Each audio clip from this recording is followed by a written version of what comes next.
എല്ലാവർക്കും നമസ്കാരം. ജനുവരി 2 തൊട്ടിട്ട് സംസ്കൃതത്തിന് വേണ്ടിയിട്ട് ഒരു ഓൺലൈൻ ട്യൂഷൻ സ്റ്റാർട്ട് ചെയ്യുകയാണ്. ഗൂഗിൾ മീറ്റ് വഴിയായിരിക്കും ക്ലാസ് ഉണ്ടായിരിക്കുക.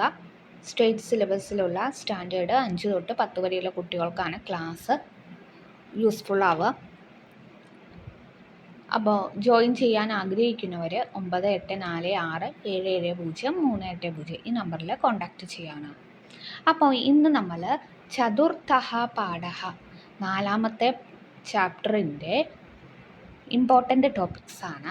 അതിൽ ആദ്യത്തെ ഇമ്പോർട്ടൻ്റ് ടോപ്പിക്സ് എന്ന് പറയുന്നത് ചമ്പൂ കാവ്യസ്യ ലക്ഷണം. എന്താണ് ചമ്പൂ കാവ്യത്തിൻ്റെ ലക്ഷണം എന്നാണ് പറയുന്നത്.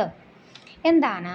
ഗദ്യപദ്യമയം കാവ്യം ചമ്പുഹു. ഗദ്യവും പദ്യവും ഇടകലർന്നു വരുന്ന കാവ്യ രൂപമാണ് ചമ്പു എന്ന് പറയുന്നത്. അതിൽ ഗദ്യം ഉണ്ടാവും, പദ്യം ഉണ്ടാവും. അത് ഇടകലർന്നു വരുന്ന കാവ്യ രൂപത്തെയാണ് നമ്മൾ ചമ്പു എന്ന് പറയുന്നത്. ഈ ചമ്പു കാവ്യത്തിൻ്റെ ഉദാഹരണങ്ങളൊന്ന് നോക്കൂ. രാമായണ ചമ്പു, ഭാരത ചമ്പു, നള ചമ്പു, നിരനുനാസിക ചമ്പു, രാജസൂയ ചമ്പു, വിശ്വഗുണ ദർശ ചമ്പു. ഇത്രയൊക്കെയാണ് ചമ്പു കാവ്യത്തിന് പ്രധാനപ്പെട്ട ഉദാഹരണങ്ങൾ പറഞ്ഞിരിക്കുന്നത്. അപ്പോൾ എന്താണ് ചമ്പു എന്ന് ആദ്യം നമ്മൾ പഠിച്ചെടുക്കണം.